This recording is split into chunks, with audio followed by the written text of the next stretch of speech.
Welcome to Grieving Insomniacs. This is your host, Christy Haberman. I'm doing another practice episode of Grieving Insomniacs and being on camera. Bear with me as I get used to it. I noticed that the last time I recorded, I was not looking at the people that I was talking to. What are we going to talk about today? Well, there's several things that I want to talk about. I wanted to remind you about the podcasting I'm going to be doing on my memorial trip for Christopher out to the Oregon coast. That'll be starting on May 31st. I will probably do some shorts on YouTube and on Instagram, but we won't have a full podcast probably until I get back. It's one of the things that I'm doing to honor Christopher. And honestly, it's these little things that you do, projects, activities, creating memorials, are very helpful in your grief. At least they are for me.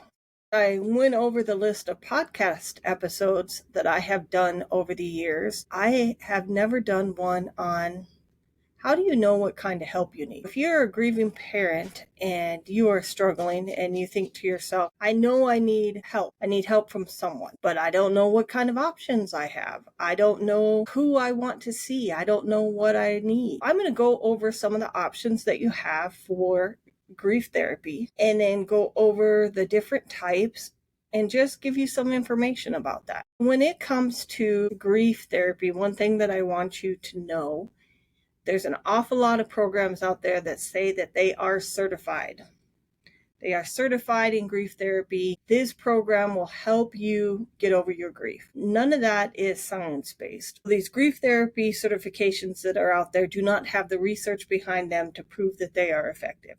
They have what we call anecdotal evidence, and anecdotal evidence is someone saying, I did this and it helped. The question is, was it time that helped them get over that? Was it some other factor that was part of that grief certification? Or was it just the support they received from the people? That's the first thing you need to know when you decide, well, what am I going, and what are the differences? The differences are you have the option of a grief support group. You have the option of individual therapy. You have the option now, I see a lot of people out there doing life coaching. They're putting Facebook groups, Instagram groups, talking to other people that have gone through grief, and we call that peer support for grief. I am licensed as a therapist. I have a bias towards utilizing licensed people to go get help from. And the reason for that is, as part of a licensing, I don't know what to call it, a licensing process, but you have to go get a master's degree. Now, the important thing about a master's degree is the educational piece tells you about the theories of behavior. And that's all it is, really. It's education. You learn about where psychology comes from, the behaviors, the theories, those kind of things. And then you go through what's called supervision. And supervision is learning how to be a counselor from other counselors. The important piece of the supervision is they teach you not to bring in your own beliefs about therapy or beliefs about people into the therapy session. An example of this is people that are overly religious. It's fine to be a therapist and be a Christian therapist. However, you put yourself out there as a Christian therapist. You say, I am a Christian therapist. If you don't want to talk about Christianity in your therapy, then you need to go to someone else. Where it becomes a problem is when you blindside people and say, oh, guess what? We're in the middle of talking about this problem, and my expectation is that we're going to talk about God, no matter what your beliefs are. And that's another important piece behind getting someone that's licensed. The other issue is multiculturalism, which is everybody comes from a different culture. Everybody. There's family cultures, there's area of the country's cultures, and there's an awareness built into that through the supervision process. I'm just going to put that out there right up front is my profession is counseling. I went into counseling for a reason. And so my bias is that you go to a professional. The first thing oftentimes gets recommended is a support group. Support group can be run by someone that's a peer supporter without training. It can be run by a professional counselor with training. But the important part of the peer support, and my hope is that the support groups are run by people that have already been there and they made it through on the other side of the process. In a support group, that's exactly it. They are there for you to talk about what's going on with your day, to support you, to provide different things, coping mechanisms, try this, try that, to help you overcome the difficulty that you're having with your grief. And there is a place for grief support groups in recovering from grief. And I shouldn't even say recovering, but I do believe there's a recovery process with grief. I know I've gone through one. The other side of this grief that I have experienced for the last 14 years, I am a different person. I have different thoughts, different beliefs about the world, and there are some long-term consequences from losing my son. The other option is individual therapy. Individual therapy is where you look up someone that lists their credentials and says, here, I treat this. What kind of disturbs me about that a little bit, there's an awful lot of therapists out there that say, I treat grief, because they think that grief is not something you need a lot of skill for. And they may not have lost anyone. Maybe they have, maybe they haven't. I believe that people, women that have lost children, we are in a specialized group, unfortunately. And I believe that the therapists that people need to go to are other therapists that have lost children, and they are out there. Or go to a therapist that knows somebody that has lost children. They need to have at least some experience in it. The downside of going to individual counseling is in order to get it paid for by your insurance company, you have to get a diagnosis. Those can range from depression, anxiety, post-traumatic stress disorder, and then complex grief. I think it's complex bereavement disorder, something like that. That goes in your medical file for everyone to review. If you have concerns about that, individual therapy may not be where you want to go. When you go to the individual therapist, they're going to do an intake. And what that is talking to them about your whole life. Birth, how you grew up, what your life with your parents are like, the circumstances surrounding the death of the person, what are your cultural beliefs surrounding that. So they just do this whole array of, this is what we need to know about you. The benefit of that, in my eyes, as both a grieving parent and as a counselor, is that my grief is not in a vacuum. What I experienced before in my childhood, growing up, my family's beliefs surrounding grief, my family's beliefs surrounding me, all impacted how I am viewing my grief and how I'm experiencing my grief and how I'm making sense of my grief. Because really that is what grief therapy is all about, is the story that I am telling myself inside my head about the fact that my child died. And all of those things that I learned throughout my family is what is showing up during my grief. And I'll give an example. I'm pretty honest about it on this podcast. I was trained through parenting that everything was my fault. So there's a natural amount of grief or a natural amount of guilt when you're dealing with grief. There's this cultural belief for most women that our children will outlive us. And when they don't, that really challenges that belief system. Well, I already believed that everything bad that happened in my life was my fault. And then my son died.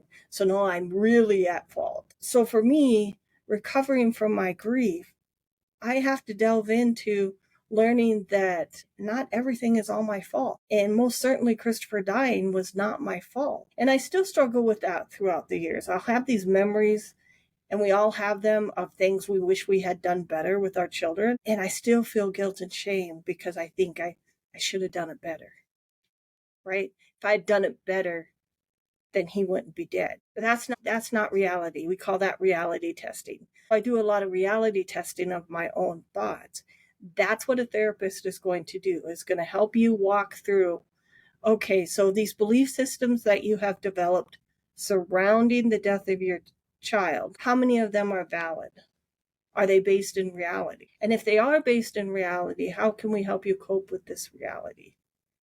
And that is the benefit of individual therapy. There is also group therapy. I live in a fairly rural area. I don't know that many people that have lost children that would be going to a group. And so the idea is in group therapy that all the group members are similar in that respect. So they got to have a common problem. You would have a group of, let's say, women, because women struggle with unique issues surrounding the loss of a child. Men, they have unique issues surrounding the death of their child also. Having a group of only women that are similar ethnic backgrounds, similar cultural backgrounds, and then you benefit from the therapeutic. The therapeutic process is basically working out your issues on the other group members. So the difference in the individual, we'll use my example before, that always thinking it was my fault. I think it's my fault that my child died. My group members are going to be saying, well, it's not your fault. How can it be your fault?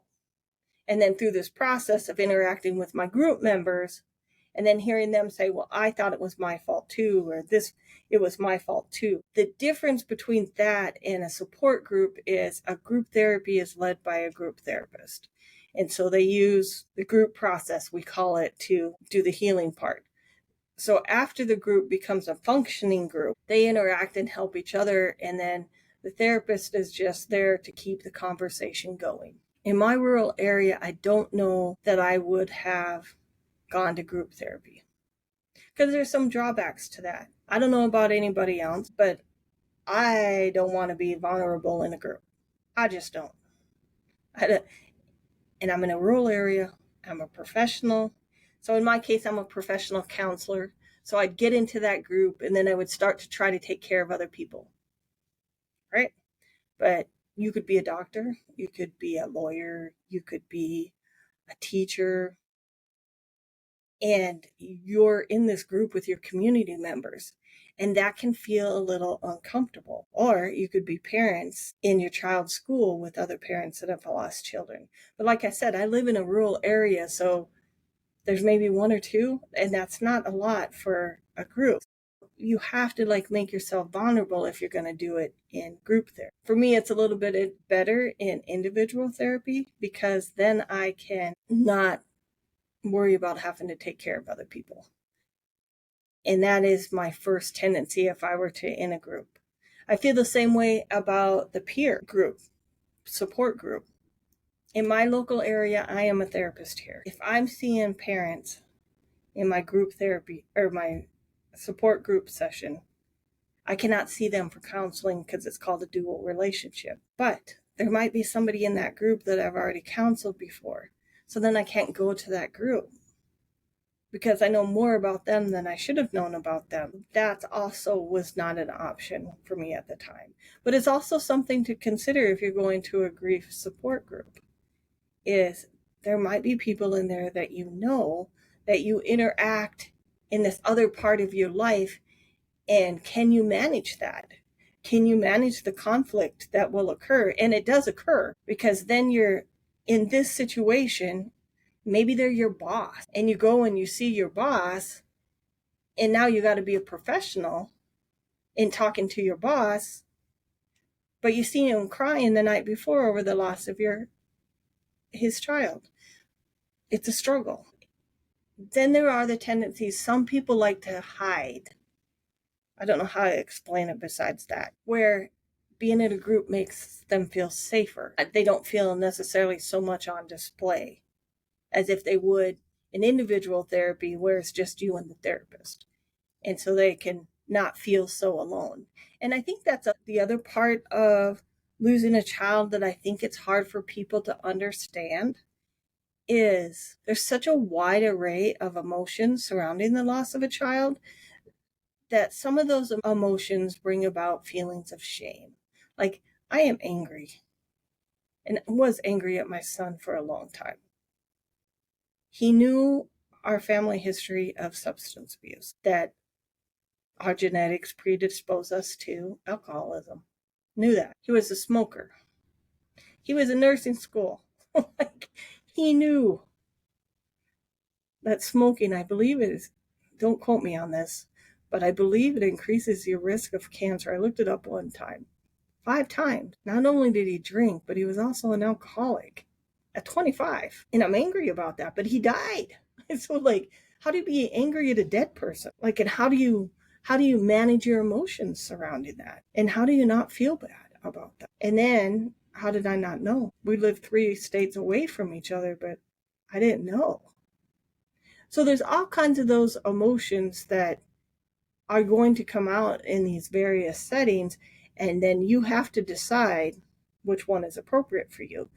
In the beginning, a support group might be best, and then you move on to individual or group therapy.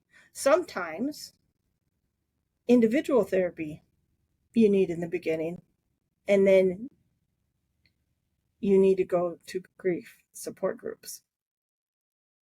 There is no right or wrong about which avenue you choose. You just need to know that you have all of those options. So I guess that how you choose whether or not you go to one or the other is all based on personal preferences. You need to ask yourself, where are you in your grief process? If you were like me, sorry, got to sit up a little bit more. If you were like me and suffered with a lot of shame, the grief stuff wouldn't have worked for me in the beginning. I was so ashamed to talk about. And why? Because my parents parented me from a shame-based perspective. And so everything I did wrong, and in my belief system at the time, I believed that I did something wrong because my child died. Therefore, it was my fault. Therefore, I had shame. Therefore, I had guilt. If you don't know the difference between guilt and shame, guilt is when my behavior was wrong. Shame is me as a person is wrong. And many, many people in this world are taught that when they make a mistake, they are wrong. There's something wrong with them, not something wrong with the behavior. That's where I came from. So in the beginning, that was not an option. And I already had issues. I've been in therapy off and on for years before my son died. That didn't change anything. I would like to say that it changed something and I was better situated, had better abilities to cope. Nope. Made no difference whatsoever. None. And I was just struggling. It took a lot of years. In fact, I'm actually going back to therapy again because I'm struggling with the death of my son again. So I just want to remind you there's a saying in counseling. So you go to counseling for an issue that's this big, and then you make it about this big, and you go away. I don't need counseling anymore. Then all of a sudden, this issue comes back. Got to go to counseling for a while. It gets a little smaller. Oh, I can go away, come back. It's this big again. That's just what it's like. And I think grief is the same way. The issues that I had when Christopher first died are not the same issues. The issues that I am having now very much relate to Christopher, but they're more about the fact that I have cancer or had cancer. I've been through all my treatments now, just struggling with the side effects, and I lived. Christopher didn't. You want to talk about guilt? There's such a huge amount of guilt with that, so I'm going back to therapy. I need to. It's just part of the process. So how do you decide? Look at what you need. So when you sit down and you're crying and upset, what do you need in that moment? When you ask yourself, there'll be an answer. Just got to quiet the mind long enough to know what it is. I highly recommend meditation. That quiets the mind. So whatever the answer is, that's what you need. Do you feel like you've been abandoned, like you don't have any friends? Grief support group, probably a good option. Are you noticing that your grief is triggering lifelong issues? You're probably going to need some therapy. or both. Do your research. Like I told you, I'm not a fan of grief curriculums. What I would do is call therapists, ask them. I went to a therapist last July when I had just been diagnosed with cancer. I was really struggling. So if you're new to the podcast and you don't know Christopher's story, Christopher was diagnosed 3 weeks before he died. I was terrified. I was terrified I was going to die. And then I got to that 3-week mark, and I was like, I'm not dead. Then I got to the surgery. I'm not dead. I didn't die. I woke up. So happy to wake up. I did my radiation. I'm not dead. There were days I wanted to. Oh, man, that burning from radiation. Holy cow. But anyway, got through that. I'm still not dead. Now I'm a year out. Right before I go on my memorial trip, I'll be going through all my scans and everything again. And what if the answer comes back that I don't have cancer anymore and I survived? What's it going to be like then? So, therapy. So if you're in a place that's similar to that, you can't sleep at night. I feel like that's normal. I still have periods where I don't sleep at night, but it's gotten so much better. If you're having nightmares, if it's interfering with your daily functioning. When Christopher first died, I laid on the couch all the time, slept all the time. Like, you will know. Like, there'll be an urge within you to go to therapy. If you cannot afford therapy, go to community health centers. Go here in Rapid City, we have sliding fee scale agencies that go off of your income. And that's another thing. If you can't afford therapy, then the grief support groups are going to be your best option for helping you. I know that's a little difficult to hear, but, and then maybe through those support groups, you can meet some friends. I don't know if there's any bad things about any of them. All of them are going to cause you to feel uncomfortable. Therapy is uncomfortable. Going to the grief support group is uncomfortable. They're all uncomfortable. And why? Because you're vulnerable. That's the bottom line. In order to get where you want to be, you have to be vulnerable with how you feel. Some of you may need to learn what emotions are. That's a real factor in our society today too. But there's nothing bad that's going to come out of it. And some of the things we have to do to put aside is, you got to worry about the ugly face crying. I have people cry in front of me in therapy and they're like, I'm ugly crying. I know, ugly crying sucks. But we all need to ugly cry. There are times we just got to do it. Your therapist and your group leader should be supportive, non-judgmental, those kind of things. If your child died of suicide, I would highly recommend that you go to a suicide support group as opposed to perhaps a religious group. The last thing you need is judgment. And I will come unglued if anyone even suggests that my son is not where I want him to be. So you need to avoid those kind of situations to the best of your ability. If you're not a religious person, don't go to a religious support group. Even if it's the only option, there's online groups, there's Zoom, there's Instagram. The last one I want to talk about is life coaching. I see a lot of people, and I'm one of them. I want to help people with their grief. The difference being, I'm a therapist.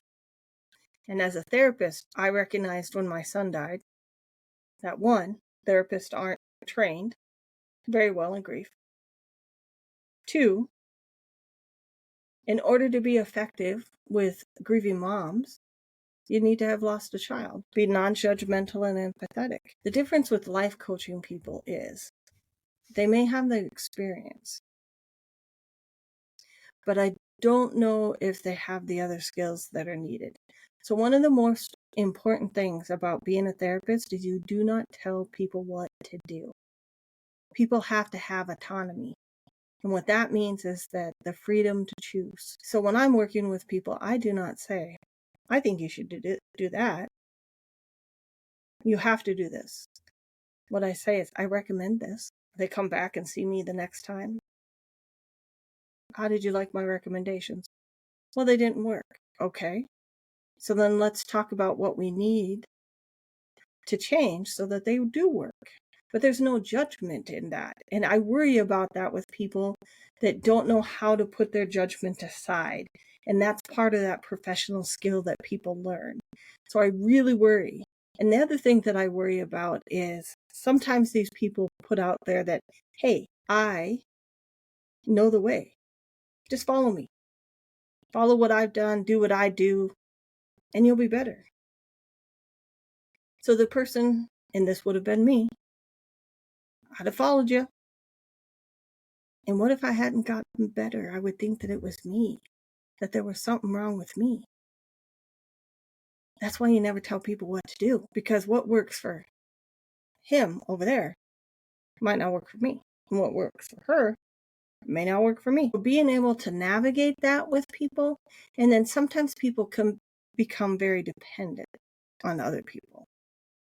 And there's also a little bit of a worry about that for me. Because nobody has the miracle cure for grief. It's a process, it's a journey. You got to get through it. It's the only way. Whether you like it or not, time moves on. And so do we. And there's no fast way to get there. So thanks for listening. I hope that I provided some insight, something that you think that was beneficial in this conversation about which way you should look for help.